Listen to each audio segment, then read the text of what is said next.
ప్రభువైన యేసుక్రీస్తు ప్రభుల వారి పరిశుద్ధ నామమున ప్రియమైన మీ అందరికీ ఉదయకాల శుభములు, అలాగే విశ్రాంతి దినము పరిశుద్ధ దినం యొక్క శుభములు.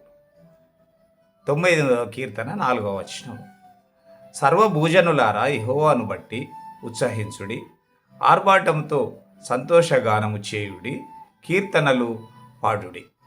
అలాగే స్తుత్యార్పణ కీర్తన 100వ కీర్తన. సమస్త దేశములారా ఉత్సాహధ్వని చేయుడి, సంతోషముతో యెహోవాను సేవించుడి, ఉత్సాహగానము చేయుచు ఆయన సన్నిధికి రండి, యెహోవాయే దేవుడని తెలుసుకుని. భక్తుడు రాస్తున్నాడు, దావీదు తన భక్తులను పిలుస్తున్నాడు, తన జనులకు ఆయన మరి ఈ విధంగా ఆయన తెలియజేస్తున్నాడు. సర్వభూజనులారా, ఈరోజు విశ్రాంతి దినము, పరిశుద్ధ దినం. ఆయన ఏమంటే రాశాడంటే సర్వభూజనులారా యెహోవాను బట్టి ఉత్సహించుడి.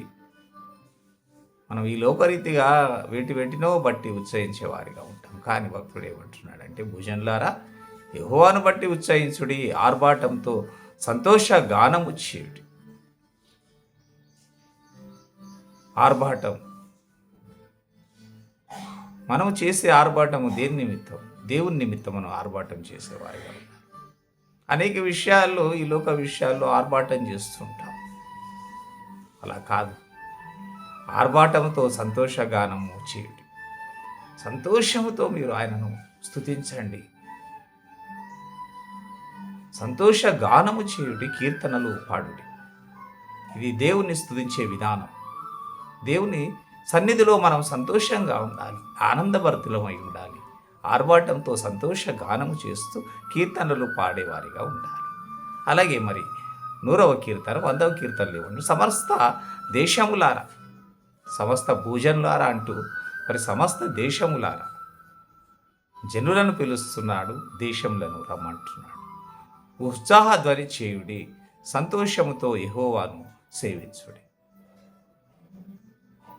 ఉత్సాహధ్వని, అక్కడ ఆర్భాటంతో సంతోష గానము చేయుడు అంటున్నాడు. ఇక్కడ నీ ధ్వని ఏ ఉండాలంటే ఉత్సాహంగా, ఉత్సాహం అనే ధ్వని చేయుడి, సంతోషంతో యెహోవాను సేవించుడి. ఉత్సాహ గానము చేయుచు ఆయన సన్నిధికి రండి. ఆయన సన్నిధికి వచ్చినప్పుడు మనం ఉత్సాహ గానము చేస్తూ ఆయన సన్నిధికి రావాలి. ఆయన సన్నిధికి రండి, మరి యెహోవాయే దేవుడని మరి తెలుసుకోండి, యెహోవా దేవుడని తెలుసుకోండి. అలాగే మరి సువార్తల పాఠంలో మరి మార్కు సువార్త, పరిశుద్ధుడైన మార్కు రాసిన సువార్త 12వ అధ్యాయంలో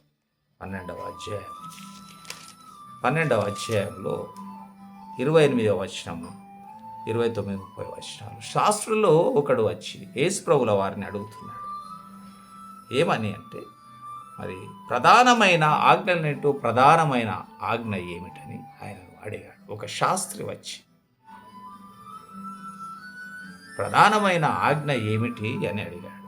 అందుకు యేసు ఏమన్నాడంటే, ప్రధానమైనది ఏదనగా మరి ఓ ఇశ్రాయేలు వినుము, ఓ ఇశ్రాయేలు వినుము, మన దేవుడైన ప్రభువు అద్వితీయ ప్రభువు.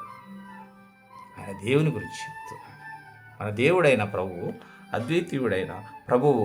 కాబట్టి నీ పూర్ణ హృదయముతోనూ, నీ పూర్ణ ఆత్మతోనూ, నీ పూర్ణ వివేకముతోనూ, నీ పూర్ణ బలముతోనూ నీ దేవుడైన ప్రభువును ప్రేమింపవలెను. చూడండి, దేవుడు ఏమంటున్నాడు?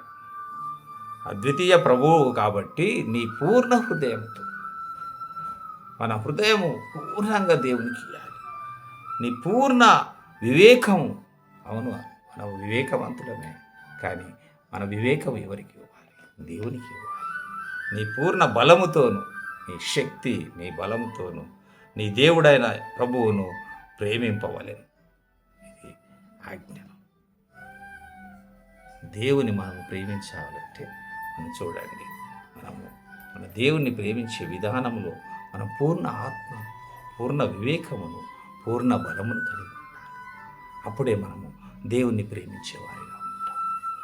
ఇవి లేనిది దేవుని మనము ప్రేమించలేని వారిగా ఉంటాం. అందుకే భక్తుడు సర్వభూజనులారా యెహోవాను బట్టి, దేవుణ్ణి బట్టి మనం ఉత్సహించేవారిగా ఉండాలి. మన సంతోష గానం చేయొచ్చు, కీర్తనలు పాడుతూ ఆయన సన్నిధికి వచ్చేవారే ఉండాలి. ఈ పరిశుద్ధ ఆదివారం మనం మన దేవుని సన్నిధిలో అలాగా ఉంటుటకు దేవుడు యొక్క కృపను ఆశీర్వాదం మనకు మెండుగా అనుగ్రహించి మనలందరినీ మరి ముందుకు నడిపించునుగాక. ఆమేన్.